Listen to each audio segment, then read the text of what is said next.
We're going to break down Dave Ramsey's baby step number 3 coming up. Stay tuned.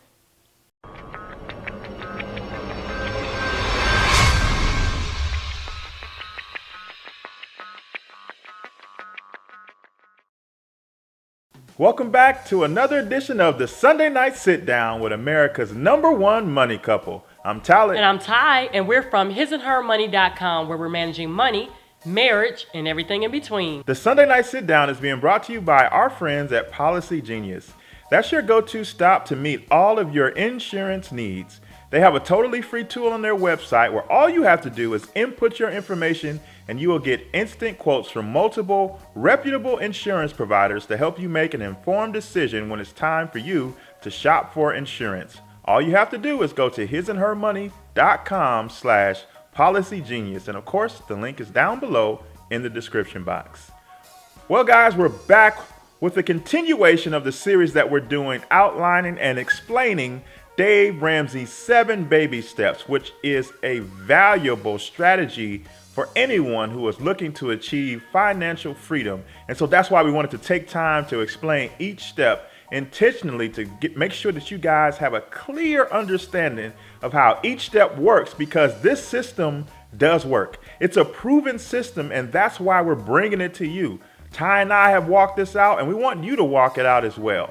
So today we're focusing in on baby step number 3. So to recap, baby step number 1 is securing a starter emergency fund of $1,000 put away in a savings account. Baby step number 2 is to pay off all of your debt using the debt snowball method.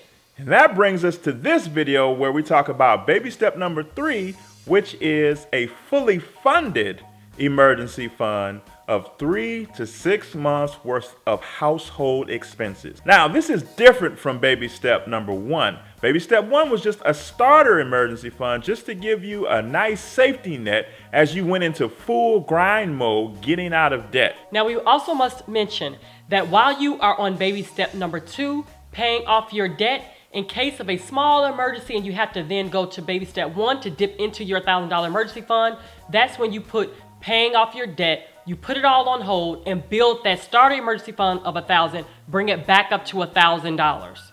Now, once you make it through step 1 and step 2, you're feeling good about yourself because you put a small emergency fund away, then you went gazelle intense, like Dave likes to say, and you got out of debt.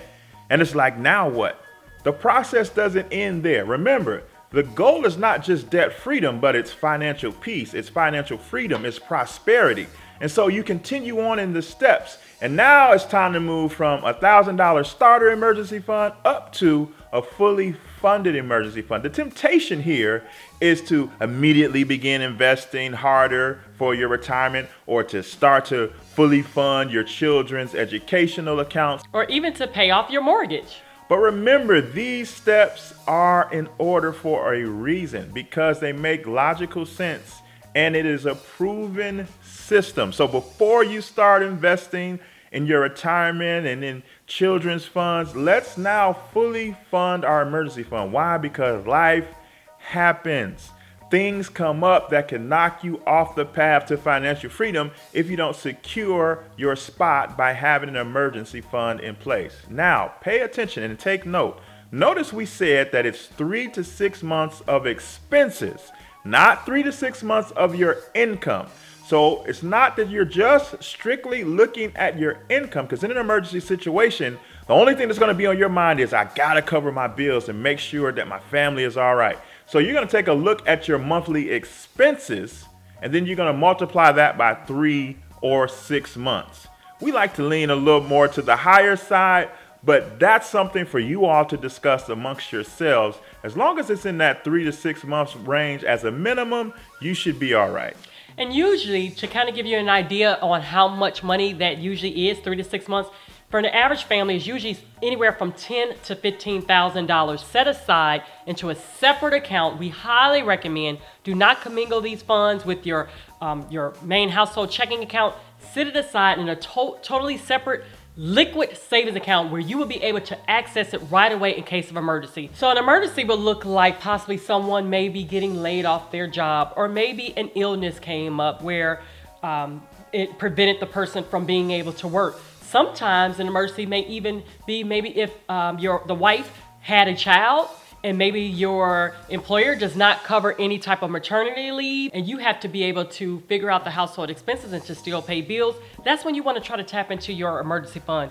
Now again, we highly recommend keeping this account totally separate from your other funds. We prefer keeping it at a separate bank or an online account so you don't have any temptation to go and dip into that money for a vacation, or maybe you just wanted a diamond ring or something, you know, but you strictly want to earmark these funds strictly for emergency. Now, it's also important that when you sit down and you try to come up with that dollar amount, that you really see that in case of emergency, what will you need to pay for? Maybe having a magazine subscription? No, that's not an emergency. So you don't need to keep that or account for that into this dollar amount when you try to figure out, okay, how much do we need to set aside?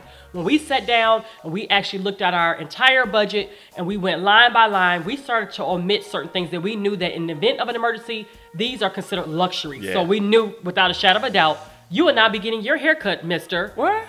Every single week. Come on. No, that's not an emergency. Is it that big of an emergency? It's not. That's not an emergency. So we did not account for haircuts and things like that for every single week. Now, we still accounted for a small amount to go towards personal grooming, especially if you're working outside of the home and things like that. We know that it's important that you still maintain, you know, a certain look, especially while going out to work and things like that, or even just being at home. But you want to make sure that you look at each line item and really take it serious. You know, in case of emergency, will I need to have this? Or can you omit that? And so that's what we did. Again, it's totally up to you on if you would like to put aside 3 months or 6 months. We like to lean a little bit more towards the more months. And if you feel comfortable, some of you guys may feel comfortable doing more than just 6 months. I personally feel comfortable with doing about 8 months of emergency fund set aside. And it's simply because my husband works outside of the home and I work inside of the home. And so if he was to lose his job, his paycheck is the main household income that we really rely on to come into the household to be able to take care of our home and to be able to feed our family. And so for me, I felt a little bit comfortable setting aside a little bit extra. And you know what? We can do that because we are debt free except for our mortgage. And so we were able to kind of have the talk till we both came to a common ground where we both felt comfortable. And it was important to my husband that I felt comfortable and that I was able to sleep at night with the certain dollar amount that we have set aside.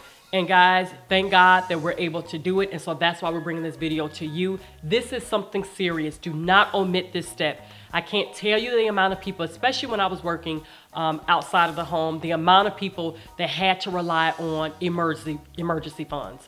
It was more than, more than I can number. And for those who had an emergency fund, I saw great peace in the midst of them not being at work and things like that. But those who did not have an emergency fund, I saw a lot of stress. And so we don't want you to stress. So save. Now, I really want to drive the point home that my wife just made, especially to you couples out there. Chances are one of you is the saver and one of you is the spender. And when you have this discussion of 3 to 6 months worth of expenses, there's a chance that the saver in the relationship will want to do more than 6 months. Here's a rule of thumb to remember. Whichever spouse wants to put more away, they win. Okay? For the sanity, the safety of your marriage, whoever wants to put the most away wins, because it's much better to lose the battle to win the war, because this is a fight to financial freedom and you don't want anything to knock you off course, and especially not from within. So always keep in mind that this is personal before it's finance. It's not always about mathematics. Sometimes you have to look at emotions and feelings, especially when we're talking about money. Now, we also have a separate video where we share with you guys 11 ways to save up for your emergency fund. So you don't have to try to figure out, how are we going to save this type of money and things like that. Now that you have gotten out of debt, you should have a little bit more money that you're able to now throw to the side at this emergency fund. But we also share with you guys 11 ways to help jumpstart that emergency fund or boost that emergency fund. So make sure that you check that out. All the links will be in the description box below. Now, guys, we would like to hear from you. What do you think? How many months are you comfortable with putting aside for your emergency fund? Now, if you guys enjoyed this video, please give it a thumbs up. Don't forget, check us out over at our website at hisandhermoney.com and meet us back here next Sunday night at 7 p.m. Central Standard Time, where you will see the both of us sharing with you. Don't forget to subscribe to our podcast, The His and Her Money Show, on iTunes or Stitcher Radio or in the Google Play Store. All for free. You can take us on the go and you can keep on the fight to financial freedom. Well, guys, it's been great. Until next time. Bye. Peace.